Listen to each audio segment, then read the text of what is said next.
formed in a dream, kept in a thought, carried across oceans, spoken in whispers, passed down from elders, planted in gardens of okra, prayed for in sanctuary, resisted with fury, protected with faith, created with love, born into being.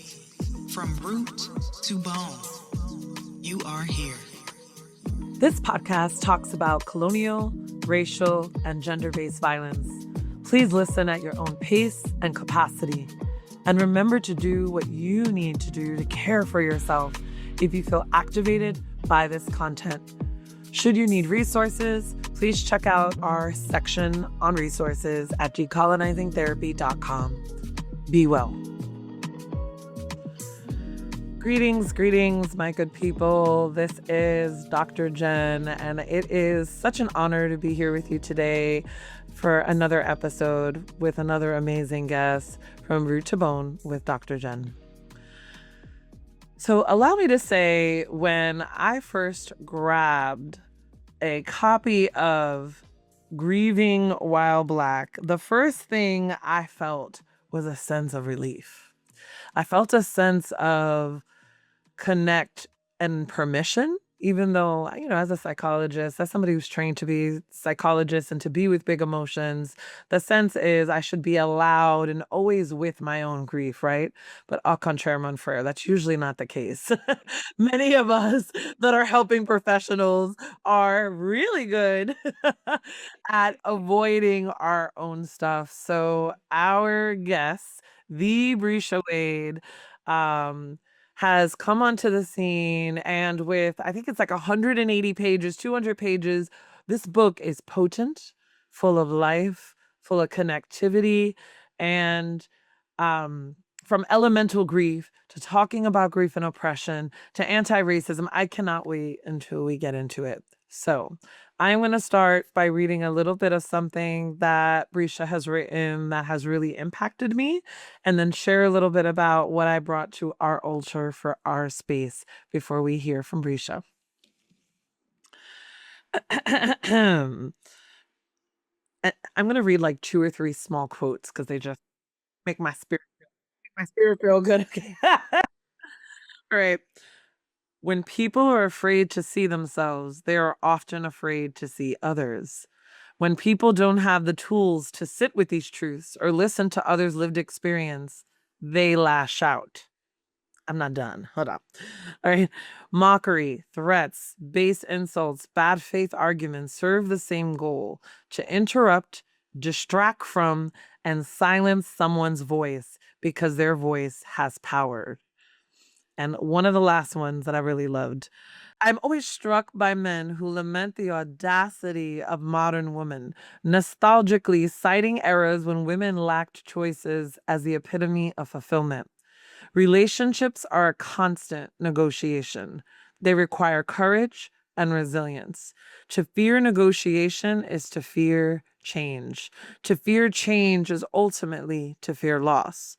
The primary loss they feel is a loss of identity, their sense of self. They don't know who they are without the armor of control that requires women's financial, emotional, and bodily autonomy to be a reflection of their whims. Women who exist independently cease to be mirrors that reflect their false sense of self and power. So they feel unmoored, uncertain of their place in the world. Their struggle reveals a deeper truth. They don't know how to cultivate a sense of self that isn't built on someone else's suffering. To long for a time when women had fewer choices is to admit that coercion is necessary is for love. I'm going to read that line again. To long for a time when women had fewer choices is to admit that coercion is necessary for love. It says, I would rather manipulate you than risk rejection. That is terrifying. That is a terrifying place to be. No wonder we see so many men acting from a place of fear and desperation. Oh, and to be clear, women, especially Black women, have always had the audacity. It's only now that some people are being forced to reckon with it. I said what I said. Right? I'm like, mm. Um, and I just want to say that with that, I brought to the space, um, it's funny because I wasn't even thinking like this interesting symbol, but my friend gifted me this black tourmaline, Oh, that is gorgeous. I love tourmaline. right? And it feels very protective and Yes. nurturing Mhm. and precise and clear. Yeah. And I can always use a little bit of clarity. I don't know about you, Brisha, but I'm always like, give me some clarity. Give me some more clarity on who I am, what I'm doing in this world, and what I desire. And so, without further ado, allow me to introduce our amazing guest. Breeshia Mm. Wade is the author of the 2021 publication Grieving While Black, an anti racist take on oppression and sorrow. It was rated one of the best 9 books on grief. Jen thinks it's like top 2, um, and is currently required reading in multiple university grad courses. As I said, this book, I picked it up at just the right time. I needed it for myself and what was going on in the world, for the level of loss I was feeling, for the level of rage, knowing also at the same time that rage's cousin, yeah, grief was right there, or maybe lover. I don't know. Depends on the day, right? And one of my best friends had just lost a parent. Another friend was grieving the loss of a 2-year-old child. And I felt, unfortunately, that I was buying these books and giving them out as a source of love and care in my care packages. So thank you, whether or not you knew it, for being there for me and my people, Mm. and writing something that, is for Black women, is for Mhm. Black folks. Yeah. It's really Yeah. particular and really specific, and we need that. And we need you.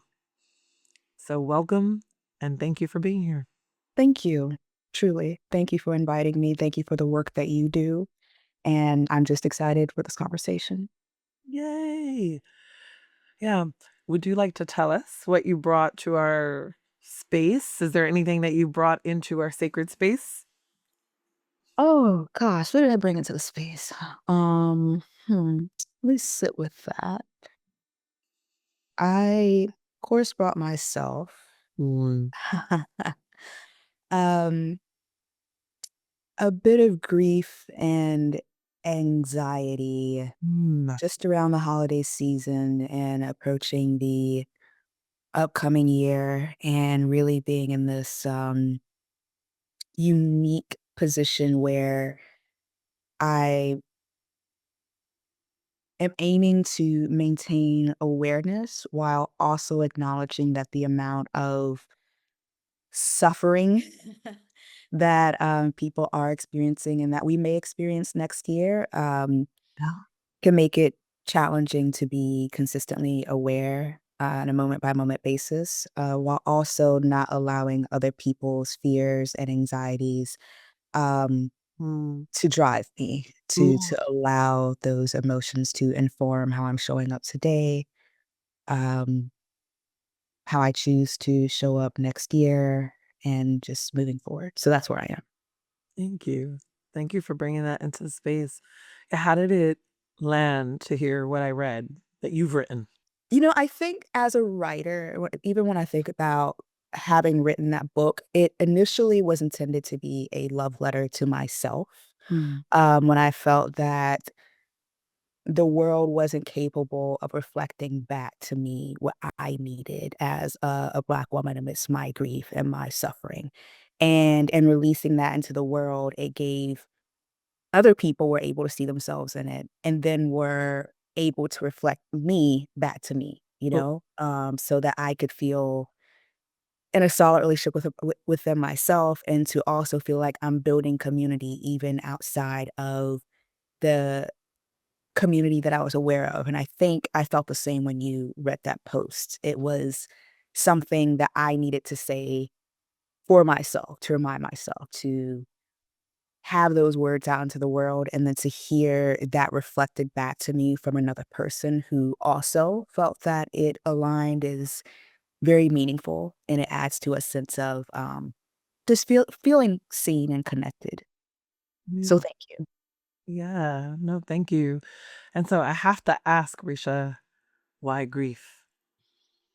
Mm. I mean, You know, like like where'd your journey start? And maybe that's like that even saying it, that sounds so ridiculous because I want to say, I want to answer it for you and how dare I, right? I kind of, okay. I mean, you got an answer.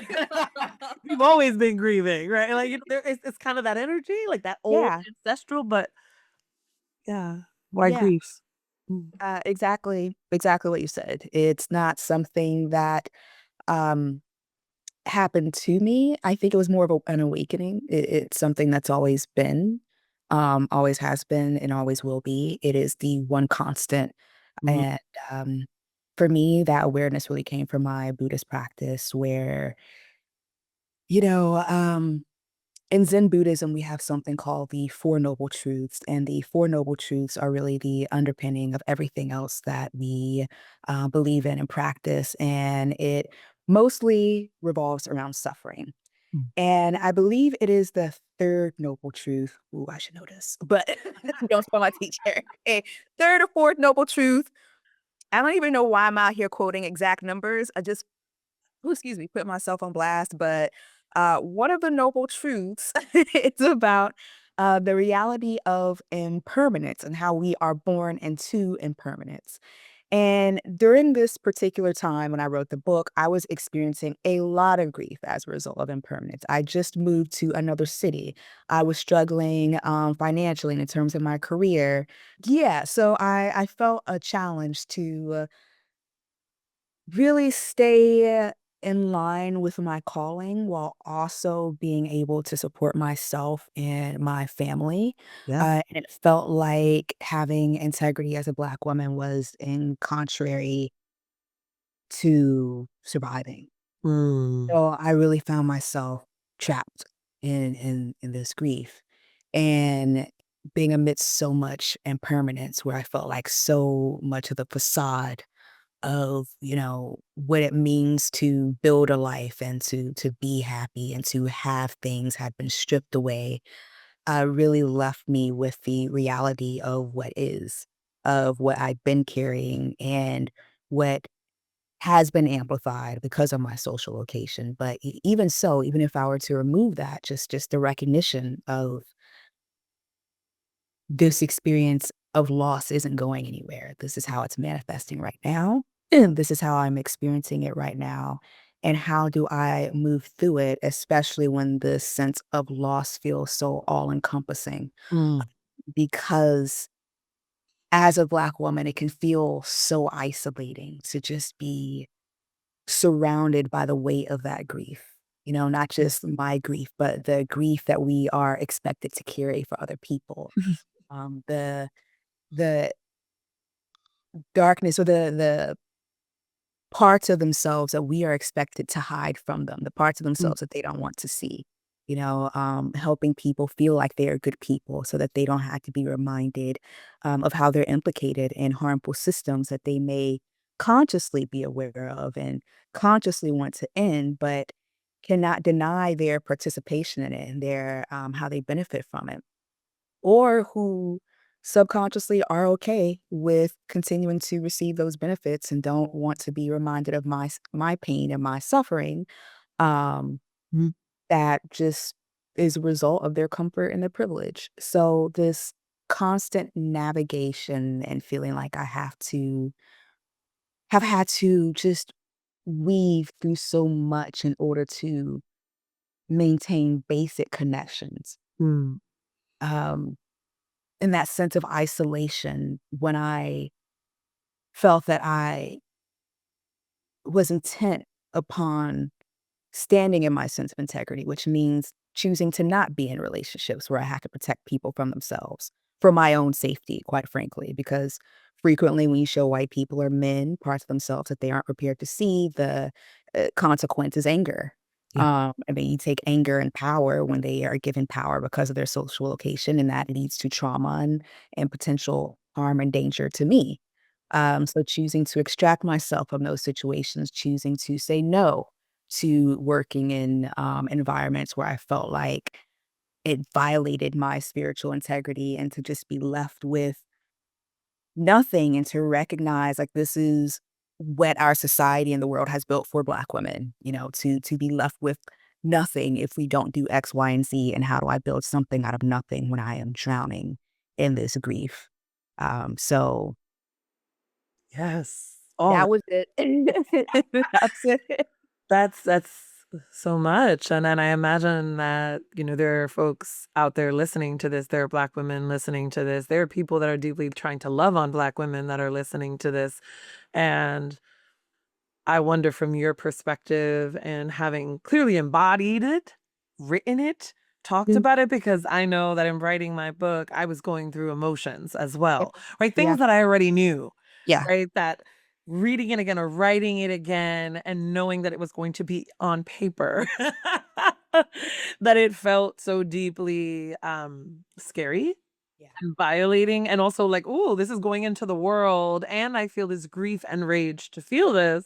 I guess I'm just wondering, um, what might you say, to women out there that are feeling this sense of isolation, this loss, this loneliness, and feeling like, I don't know if I can keep doing this. And we might be going into a hella dark period. Right? A sister friend just texted me, they're trying to get rid of Planned Parenthood. And we're like, like in our group chat, and she's like, what do we, the anxiety, the loss. She's like, I'm crying right now. She was like, where are we? What are we doing? What is happening? And so I know we don't have all the answers, but in relationship to this energy that is grief, right? This big old ancestral energy. I feel like it moves like a fog. Right. What might you say to someone? Or what might they need in these moments and in this space? If I'm gonna be frank, I don't know if I'm Yes. supposed to. You know what? Bump's supposed to. I'm gonna keep it real. So, for me, I have decided to break generational curses Yes. by not choosing to function under resourced. And I think that Black women are so frequently put into positions where we have to, and then are expected to, and then the only way we know how to function is by being under-resourced. And Yep. then the resources just keep getting stripped, stripped, stripped, stripped. Like, Yes. right now we're talking about Yeah. Planned Parenthood and Lord knows what else might get stripped next year, right? No, I'm done. I At this point in my life, I am realizing that for too long, that is the only option that I have had. Yeah. And that is the only option, unfortunately, or that is still very much an option that so many Black women, that's where we are, you Yeah. know. But choosing to not function in that way in areas where we can is essential to break that pattern Yeah. for ourselves, for our ancestors, for our loved ones who are learning from us, who are learning how to be in relationship with us. Yes. Breaking that pattern of refusing to heal the world without receiving healing for ourselves, without receiving the fundamental needs for survival, let alone being able to thrive. And in some cases, stripping the resources that we need to thrive just so we can help others who, quite frankly, don't even really want to survive. so, so, like, Yes, that is it's real. Mhm. it. For me right now, I'm taking a step all the way back. I need to figure out what I need in this moment, Boom. how I'm choosing to be a resource, Mm. and specifically with the work that I've done around a lot of anti-racism, whenever there are these large realizations, blatant realizations that trickle over and start to impact people who have relative privilege, whether it's male privilege, white privilege, whatever it is. Mhm. They start to panic and look for resources. And the first resource they look for often are resources that have been treated like commodities. Black women, we are frequently treated like a commodity where people can come and take from us what they need and then go off and do it. Tract. Exploit. Yep. Yep. Um, and that ain't me. I'm not doing it. So right now, um, what this looks like for me and what I'm encouraging other Black women to do is please, please, in the areas you are able, try your best to work on breaking those generational curses. Look for your own light, Mm, and when necessary, leave people in their own darkness. And right. what I mean by that is that we are living in a dark, cruel world right now where people have made their decisions, and those decisions have an impact on people who already experience marginalization. It is not our job to navigate their darkness for them. All right. We are already having to navigate the darkness that they have spread for ourselves. Yes. And when I say look for your own light, spend this time to be with the ones that you love, to do the things that you love, to cultivate the things that give you joy, to be with the things that are worth grieving, you know? And to allow people to be responsible for their own suffering and their own pain. Not that, we're wishing it on them, Mhm, because suffering and pain trickles, right? Like mhm. there's no way one person can suffer without us all feeling that suffering. But also just being willing to step back and say, hey, Yeah. Not I do leave that. Yeah. Yeah. Yeah. Yeah, not doing people's work for them, in particular, whiteness. Right. White bodies and as you were talking about this, what comes up for me is also this ancestral, since you were talking about the generational curses, the mammy energy, Mhm. the caretaking energy, whether in the field or in the house. Right? Like this energy um and very real presence, right? It was actually occurring and still occurs in many ways of black women and femmes often doing the labor. Yeah. Right? This is all this energetic, emotional labor. And Breeshia, sometimes it makes me really angry. Yeah. And sometimes both. And sometimes it just makes me so sad that when I catch myself in those places, or when I catch myself giving more than what I'm receiving back, when the reciprocity isn't there. Yeah. I don't know if you have any thoughts on that or if that resonated with you at all. I mean, giving and taking. Because so frequently we're put in a position where there's a difference between an option and a choice, right? We can only choose the options that we have. And as Black women, we're frequently presented with fewer options for what we can do, for the jobs we can take, for how we can choose to take care of ourselves. If we are less likely to get hired for higher paying jobs, and even if we do receive those higher paying jobs, we are still getting paid significantly less than men or white people, Yep. then money equals time, Yep. and time is what you need in order to live a healthy and fulfilling life. Yes. Then without enough money, we have less time. And with less time, we end up running our bodies ragged. We end up doing things that compromise our mental health, pushing ourselves, feeling more stressed, because that that is a choice we made within the options we had. So for me also, what I've really had to learn to navigate is that sense of resentment and anger that comes from that. Um, and separating, how do I heal my own grief without taking responsibility for other people's darkness and their decisions? How do I choose to maintain and protect my humanity in a society that is consistently trying to strip me of it? Yes.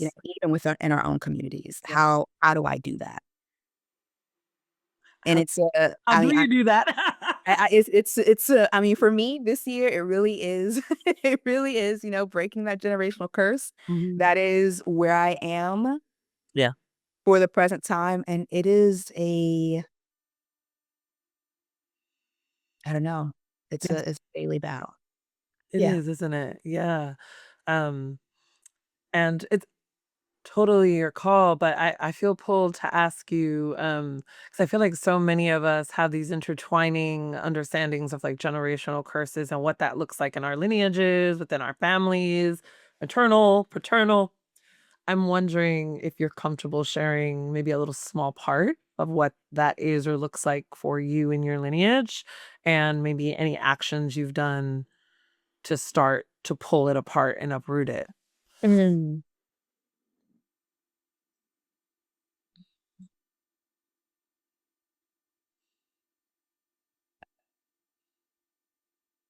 I would say the way that I talk to myself and treat myself and what I expect of myself, Ooh. regardless of what I'm feeling, the suffering I've endured.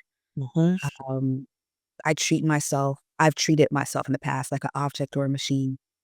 Who am I if I don't produce, if I don't think, if I'm not the me that people or the world expects me to be, if I don't add additional value?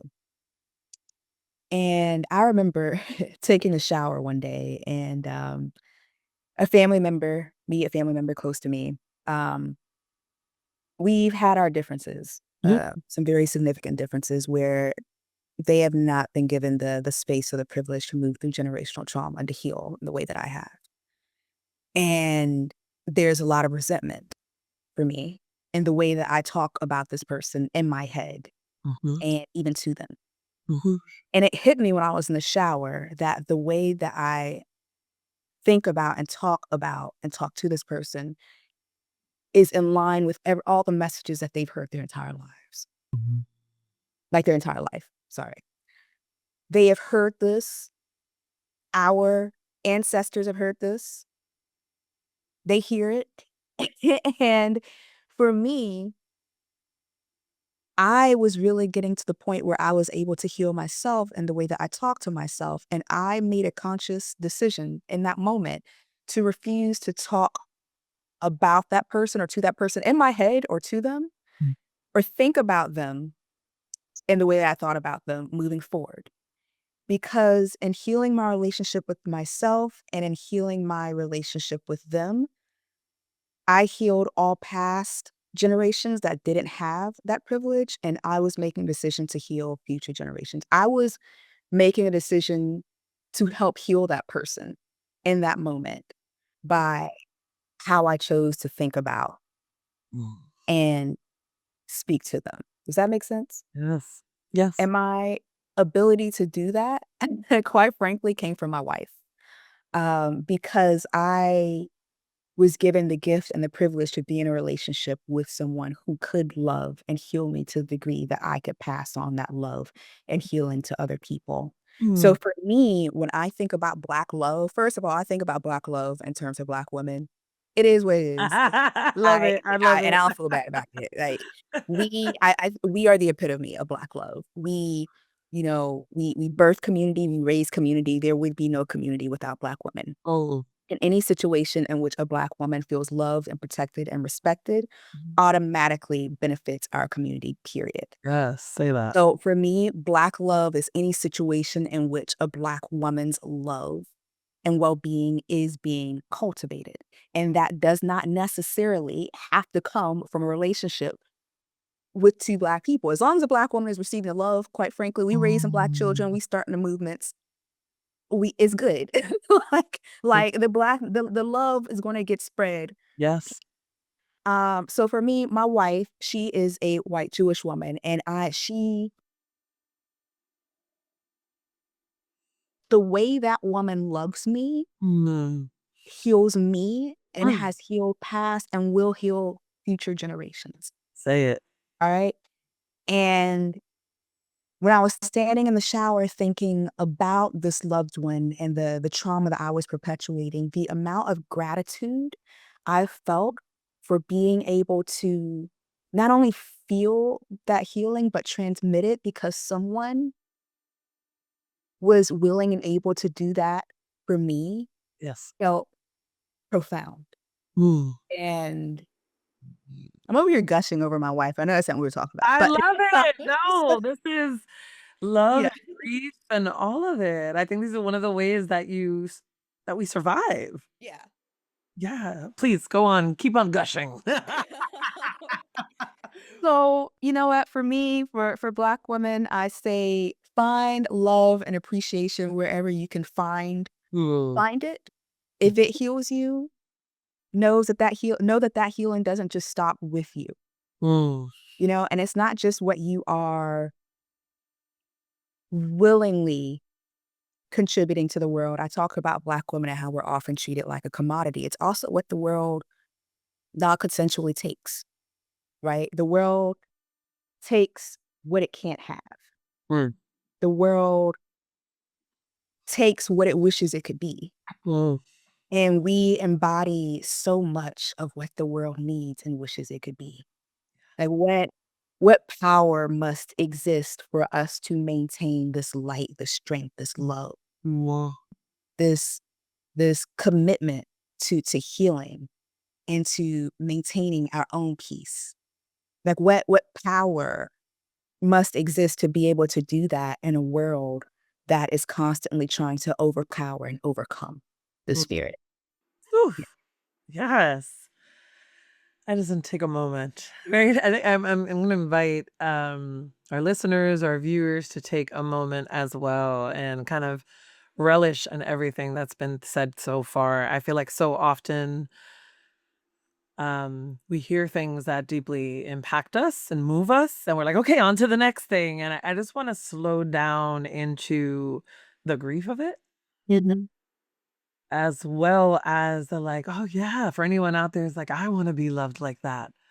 Right? I want to be loved like that. I want to be loved until I can remember what I'm doing here in this space, right? Because we all have these moments of like, what am I? I feel lonely. I feel isolated. I feel disconnected. We started talking about this, Yeah. right? And what I hear you saying, and it's so funny how it comes full circle, is also that your beautiful love, your beautiful Black love, right? The Mm. love that is given to you as a Black woman, um, has also become like the sustenance and a bit of a balm in living with Yeah. this Black grief. Is that, would you say that? Absolutely. Yeah. Absolutely. Yeah. And I have to ask, this thought keeps coming up, so I'm just gonna ask this question. What was little Breeshia like? Oh, oh Lord. What, I feel like little What Breeshia is wants to little come Breeshia out, but I like? could be wrong. I could be wrong. Woo, little Breeshia. Oh my gosh. I was primarily in my earlier life raised by my grandmother, uh, great aunt, my great great great aunt Sugar. I was at her house all the time while my grandma was working. I spent a lot of time with my elders, and you know, I feel when people tell me that they feel I have an old soul that or I have a certain amount of wisdom, I feel that that was gifted to me unintentionally, because I spent more time around those women, than with people my own age, and I also think that that came from grief. You know, my grandmother grieving, what would it be like to let this little Black girl off into the world by herself Mm, without someone, she knows and can trust to protect me? You know, what happens when we don't have that? mm, So I do think that there was a sense of overprotection, that must have come from her own sense of grief. I would say young Brisha was very mischievous. I think that my grandmother and a lot of the Black women around me were forced to be strong no. despite their own grief and sense of brokenness. And I think they had an awareness of what the world might try to do to a young Black girl they loved. And they were adamant about not being the ones to break my spirit. Mm. And an example of that was when I was about 6 or 7, I did not want to take piano lessons. I hated it. Piano, Hated, hated, piano.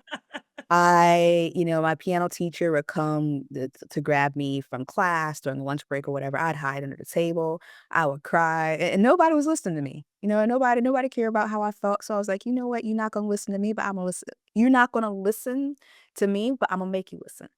So my grandma had gotten a piano in her living room for me to practice, and I remember sticking quarters between the keys so that whenever I played, it would make a horrible sound.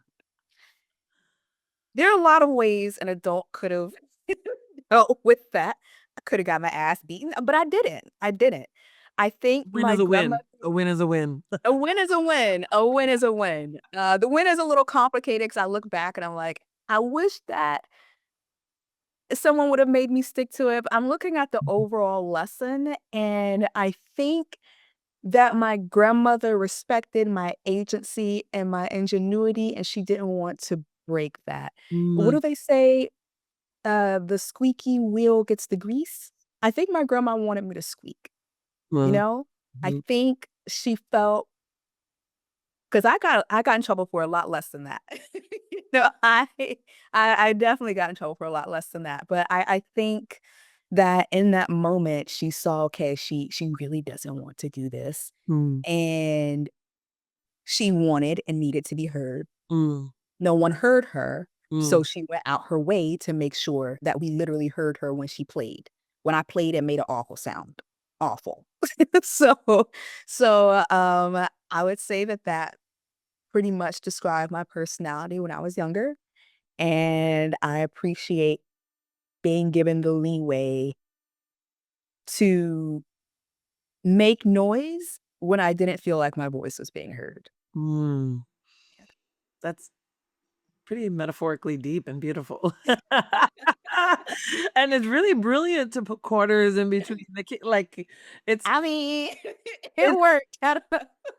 talk about ingenuity, it's brilliant, and the little trickster energy there, right? Like, a little like, "Okay, you want me to do this?" And yeah, I love that, and as we're talking about little Breeshia, I'm also wondering, would you say in a very real, palpable way in childhood, was that your first understanding of grief? You Mm, know? No. no, I think this story is on my website, but I'm gonna recount it here. I know I have some bodily and spiritual memories of grief, and then I, of course, have my concrete memories, but in terms of bodily and spiritual memories of grief, I was very close to my grandfather. And when I was around 2, he had an aneurysm, I'm sorry. and I don't have concrete memories of my grandfather, but I remember him in my heart and in my spirit, and I remember myself remembering him. Mm, So, the story goes, according to my mom and my uncle, was that, my mother is getting me dressed to go to the hospital to go see him, and I woke up from my nap or was about to get me dressed. I woke up from my nap and I said, "Uh-oh, ER." His name is Leroy. And very shortly thereafter, my mom got a call that he died. mm, And my mom and my uncle felt that I was connected enough to him to know that he had just passed, mm, which is where the "uh-oh" came from. And I remember for maybe until I was about 6, always knowing or feeling my grandfather. mm, Even though I didn't have a memory of him, and I don't know how to describe this in a way that doesn't feel, superficial mm, mm, or as if I'm not talking about ghosts necessarily, and I'm mm, not talking about spirit in the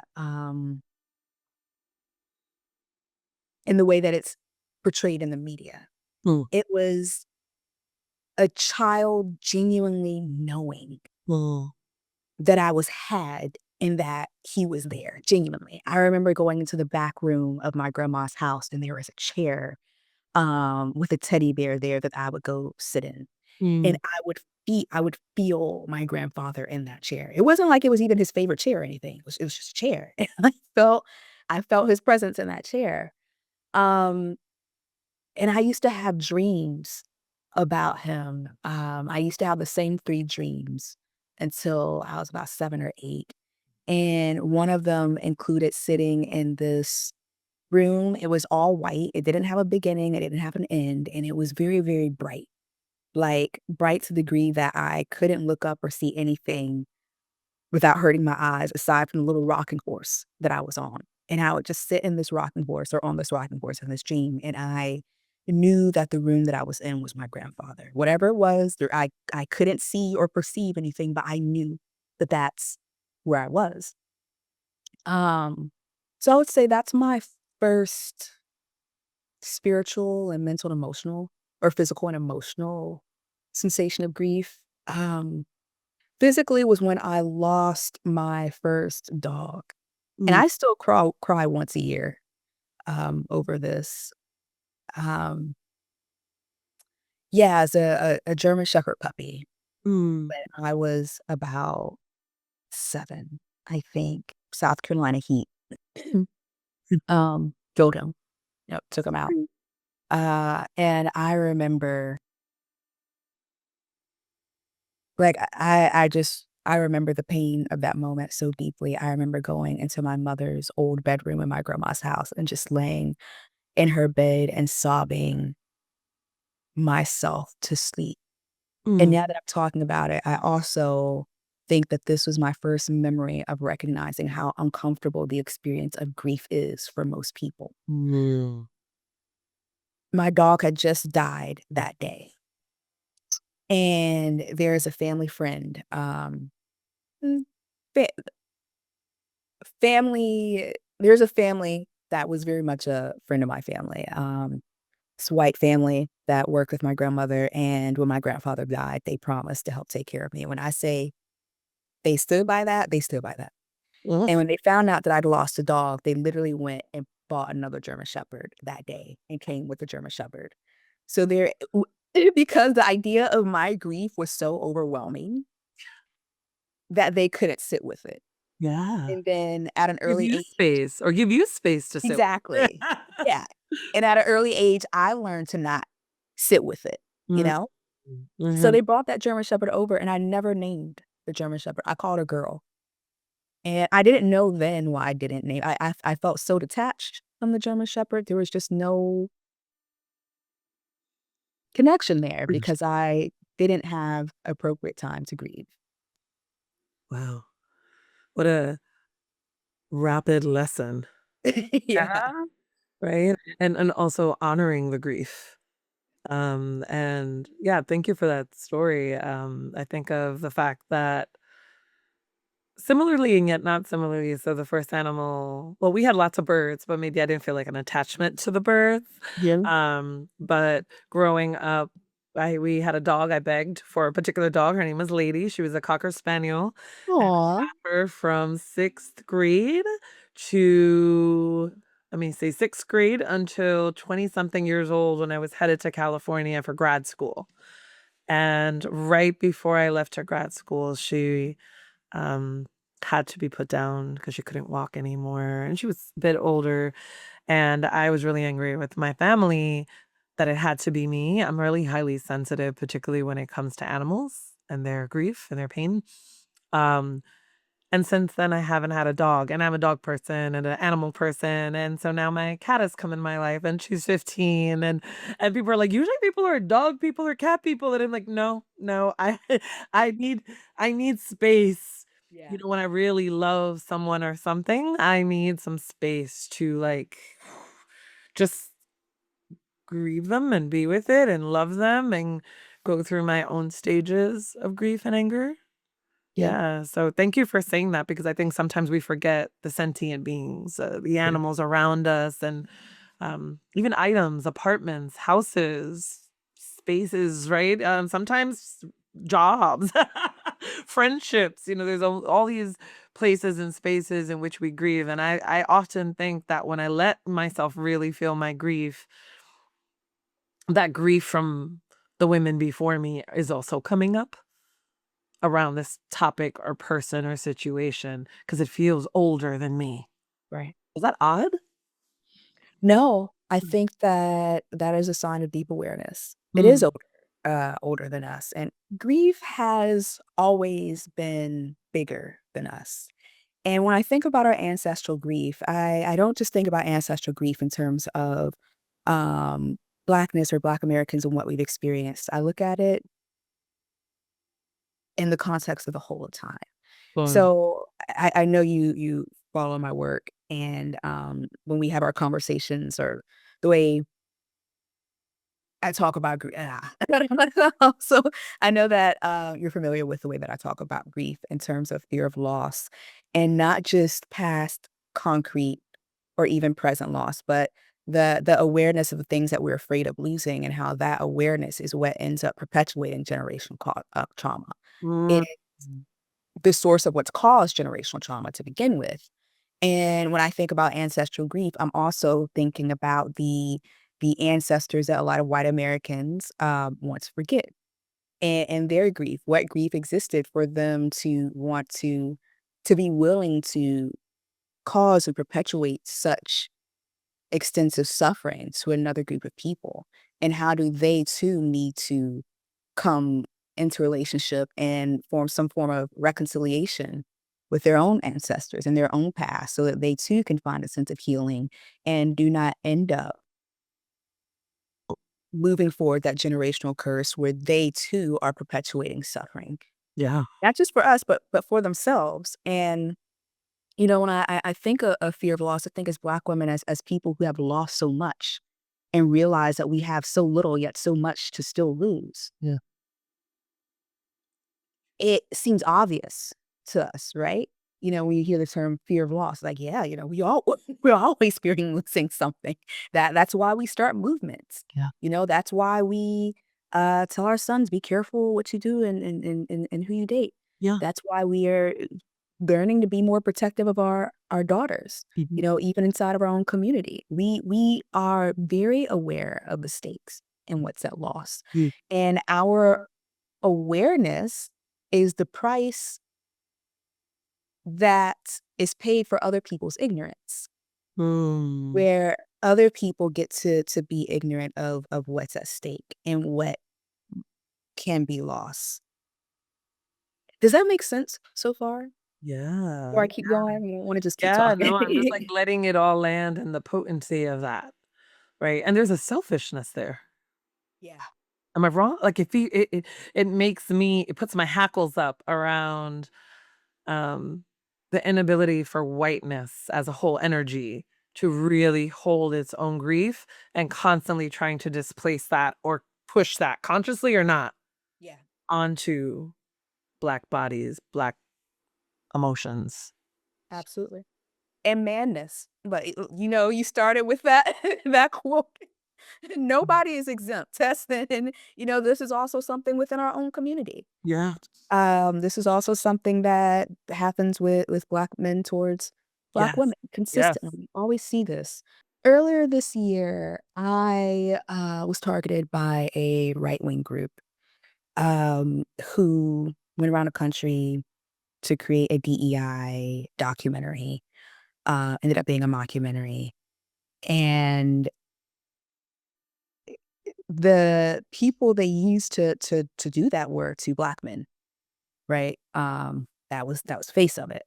And these Black men were willing to weaponize a Black woman's love for them and Mm. the threat of their own death to carry out a white supremacist agenda, because within that white supremacist agenda also comes a patriarchal promise, because there is a hierarchy there Yes. of who gains and who loses. Yes. And there's always this tension for me when I think about Black men and white women, where they're caught in this interesting Yeah. interesting place where they are so close to the privilege that they want to attain, so close. Yeah. And what do they have to do to make that leap to be right there? Yes. And when I think about the percentage of Black men who are willing to vote for Donald Trump in this most recent election, Mhm. what they were willing to pay out of fear of what they didn't want to lose, Yes. when the reality of what they will lose is Yes. so much greater than what they fear. Yes. Like they fear losing that sense of self-identity or that little bit of power that they feel that is owed to them, that they must have. Yes. That promise of being able to I guess be a patriarch, I don't know, to have ownership or power or dominion over somebody Well. in a world where their bodies, they don't feel that they have that autonomy over their bodies Oh. within a white supremacist system. Yes. The fear of letting that go is so intense Mm. that it can lead to a cognitive distortion that someone is willing to do that to someone who looks like their mother, their sister. Mm. And what makes it so interesting is that in every workshop I've ever done, every single one, there's not one in which I haven't said this. My work actually isn't about anti-racism. That is just the vehicle through which I choose to speak Yes. about grief and fear of loss, Yes. right? It applies to, any form of social dynamic. Mm. You can apply it to LGBTQ hate. You can apply it to gender discrimination. You can apply it to social media and FOMO. You can apply it to dating. It is so prevalent and pervasive, but this is just a vehicle through which I speak about it. Take it and do what you want with it. Um, but it's just I use this as an example to say that this message isn't just confined to racism, and it isn't even just about the work that white Americans in particular need to do. This is everybody's work. People fear how they might be implicated in a message. I think that so often than not, people call for accountability, but don't truly know what accountability looks like. Yes. And usually what they're asking for is retribution. Mm. And if that is how they think about accountability, if you put them in a situation where they have to look at how they too must be held accountable and Yes. that there is a sense of personal reckoning. Yes. And of course, that leads to feeling defensiveness and defensive and Yes. afraid Yes. because who wants to be on the receiving end of retribution? So that's why, when I do these workshops, I start, narrow with one focus and then spread it out.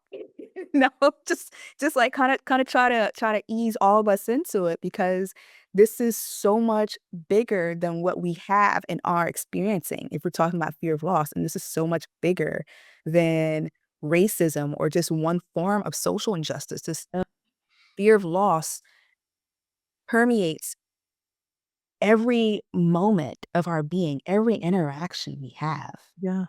Yeah. And it sounds like it keeps us dehumanizing one another, right? And keeps us attempting to make the other small in some way, shape, or form so that we Mhm. can grasp and not and to make sure we have enough on some Yes. level. And I can't help but wonder and ask, does rage come up for you too? Like, what's your relationship to anger and or rage? Do you have one? Does it come along with grief? Does it not? I mean, I feel like that's a question I want to ask everybody everywhere all the time. But in general, especially as someone that is so clear about loss and fear of loss and losing and just has a personal relationship to it, do you also find that rage and its siblings come along as well? Absolutely. Yeah, yep. I mean, point blank clear, yes. My practice is about transformation. Mm. So for me, I used it as an opportunity to fuel something I've been working on anyway. Grief alchemy. I know that you and I discussed Yes. it, Yes. where I work with other activists to transform their relationship to grief and trauma and rage into an opportunity to create social transformation, positive social transformation, so that we don't allow ourselves to be driven by other people's suffering, Yes. let alone our own. Yeah, so what does that look like? What are if you can tell us a little bit about it or a little nugget about it, what does that process look like in working with folks doing that? Now, interestingly, okay, so the process right now looks like pausing for me. Okay. So I Yeah. did I did speak about refusing to function under-resourced. Yes. And I cannot give other activists what I don't have. Mm. So I have had a few student interviews. I do know that the program will be starting next March. So I actually pushed the date out. It was supposed to start in January, but I'm deciding to start it next March because I need time. Yes. I need to make sure that I'm not going into this program under resourced. Mm. How deeply freaking insightful to be able to say, "Hey, I need to pause." And that is part of this work. And even in rage work that I've been doing on myself, I think it's interesting as you're talking, I'm thinking I would wonder, maybe we could try this experiment in the future. I would wonder, like, if I shared some of, like, I don't know, materials, my work, you shared yours with me, and I wonder if we could even switch some of the, like, rage and grief, and if it wouldn't be a similar energy. Does that Yeah, make right? I Because like that. I'm kind of just off the top Okay. of my head. I'm just because I agree so deeply on what you're saying in that rage, this word, this beautiful primal emotion is and the decolonial work is just one, and therapists are just one of the ways that I choose to sort of midwife or birth through some of this work and having people not demonize the emotion so that they can Right, look at it, be in relationship with it, not just push it under and bury it further so that it explodes in these rage eruptions or of self or right. other, right? When we are triggered just so. Like if you were not in relationship to your own grief, rage, other feelings, that experience no doubt could have been cataclysmic to your life, right? And pushed you off your center. But because you've been able to be in relationship to your grief, because you have an understanding of the alchemizing of it, and maybe I might use the word metabolizing of right? Either way, what I'm trying to say here is that I love how so many of us are being gifted, if I may say so, or given this sort of charge, Yes, a it's a charge. journey, That's how I right? go to it. It's a To charge. work with emotions that some people want to grief. Oh, I don't want to be with that sadness, that oh, rage. Oh, wait. Ooh, other people's rage have harmed me. Yeah. And so hence we don't want to go on to perpetuate and harm. And we want to be clear about what this rage brings with it, the mask that we use with it, and the ancestral legacy that we bring with it. So as you were talking, I was just thinking to myself, I feel like these sibling cousins of rage and grief want to talk. These first cousins, I'm here for it. Listen, if you I feel okay, I'm just gonna go say it. I'm gonna say it, you can cut it out if you want to. Like, if you wanna what can we do? Like a podcast where we switch it up? Where I don't know, but I love Something, this idea. something, something, Yeah. something swimming here. And I think that's one of the reasons I was so very drawn, to your work because I was just like, yes. Yeah, when something feels like, yes, there's another angle to this. Yes, yes, I want more. I want more. And I kept feeling that. Yeah. What are one or two things that deeply fortify you during this time? Mm. 1 or 2?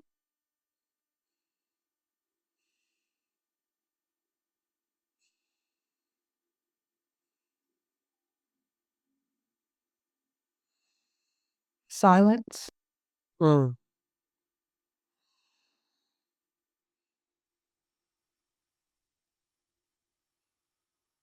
And honestly, disconnection.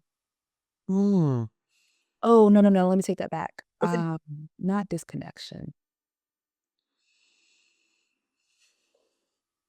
Disengagement. Mm. Disengagement. Um, it's okay to disengage. Yes. Uh, Yes, it I is. wanna Oh, go ahead. No, I was just kind of calling responsing. It's a Yeah. habit. Yeah. And do you wanna say more about either? Because I think, Yeah. yeah, some people, it's the opposite, right? It's like, "No, I need to engage, I need to talk, I need to." And so if you don't mind sharing for those out there that, are unlearning that. So I would probably say it comes from my Buddhist practice where Zazen, which is meditation, is um, central to it, where we are expected to sit and be with ourselves and recognition and honoring our own suffering so that we then have the internal fortitude to be with the suffering of others and to Mm. be able to recognize suffering in others and to be grounded within that chaos. If we can be grounded within our own chaos, then Mhm. standing in the chaos around us becomes nothing. Well, Yeah. not nothing, but something that a muscle that we've cultivated. And I think that that willingness to be still and to be instead of do, and to recognize that being is an action, Mm. is a form of doing. how I choose to be, who I choose to be, where I choose to be is just as, if not more important than what I choose to say. Mm. Um, I think a lot of people look at Zen Buddhists and think that, all they do is sit. And I also think that Western culture has very much perverted Buddhism as a spiritual practice by reducing it to mindfulness and relaxation techniques where if Zazen is about awareness and suffering are not relaxing, they are not comfortable. They were not intended to be. Even if you think about practicing Zazen in a temple or doing session, which is a intensive meditation period where you're meditating maybe 16 to 18 hours a day. You don't sleep very much. It is not comfortable. You are on your mat. If you're not on your mat, you are doing a walking meditation in bare feet. It's not comfortable, but you sit through, with, and in that comfort, and you aren't discomfort, and you aren't doing it alone. You are doing it in community. You are doing it in Sangha. Mhm. So even though you aren't speaking to Mhm. someone, I personally feel much more attuned to the people that I sit with during session or during Zazen than I do when I'm sitting at the dinner table with those same people. Say that. Mhm. Because I feel them. They have dropped into themselves, and who I am with, that is their essence. Not the things that bubble up that they feel they need to say, not the performance that we all do. I mean, Yes. and it's necessary, Yeah. right? In order for society to function and for us to have productive social interactions. But Mm. when you strip all of that and you just have the being, there's something powerful about that. Mm. To feel that. So for me, that silence is important. Let me, if I can jump in for a Yeah, second please, and please do. share, it's not lost on me, and you probably do not realize this, that you are the second Black queer woman that I've had on my very short podcast thus far. It's like, it's not even come out. We've had this conversation. Ruth King, Mm, who's one of my teachers from my 20s, and probably when I started becoming more invested in Buddhism, and why I went to my doctoral program, because I had interest in Buddhism. And I can't say that I can identify as one, or what that even means, or what that looks like, but I come in and out of practice. I come yeah. in and out of those spaces. And earlier in October, I attended out in the countryside of London and England. I'm Mhm, sorry, not London, England.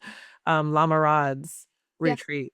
Mhm. And everything you're saying, A, I needed that. B, I was coming off of, now mind you, I booked the retreat 8 months ago, just saying, I've never been to the UK. I'm gonna do this. I'm gonna, haven't been out of the country in a while. I've been anxious. I don't know why. I'm gonna do this.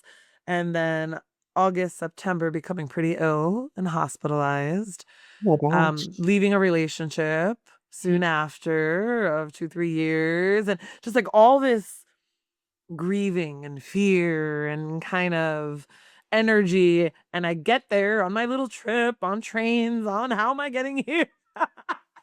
Across the British white ass countryside. And I arrive, and it was so uncomfortable and so good. I want to say thank you for that language. And you're so right.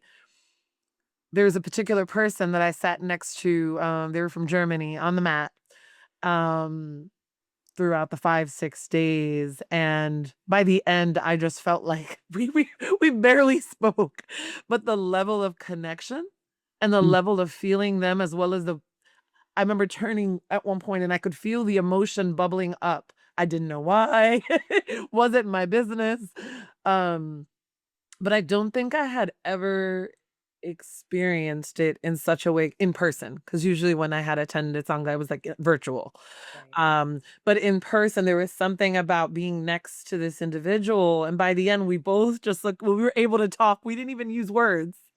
It Right? We didn't want to. We just like forehead to forehead, hand to hand, just like, thank you for being a partner in this. in this grief. And they were like, thank you for your voice. And I'm like, what voice? They don't know anything about me and I don't know anything about them. But there was something of like where we could feel each other's natural energies in that constant partnering. Like I'm by the wall, they're right here next to me.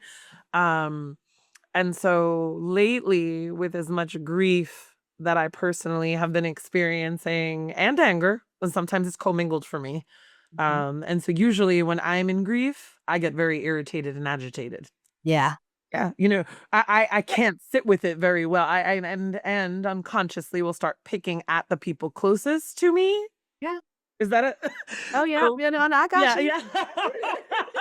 So anyway, I didn't want to go off on a tangent, but I wanted to just say that you were giving some words to my experience as someone that is not deeply yet rooted in any of the practices in that manner, but bringing back and sitting with mantra, doing some of my morning practices, sitting in silence, even if it's a little bit longer, and a little bit longer, and a little bit longer on my own. I understand that it's also important to be a steward of grief, right? And to hold my own in order to continue to have the capacity to hold aspects of it for the collective when and as needed, or the people that I'm working with, serving, what have you. So thank you for that. Whether or not you realized it, you gave me and probably some other people out there some language for and a practice and the remembering that it's not meant to be comfortable. There's nothing comfortable about it. One bit.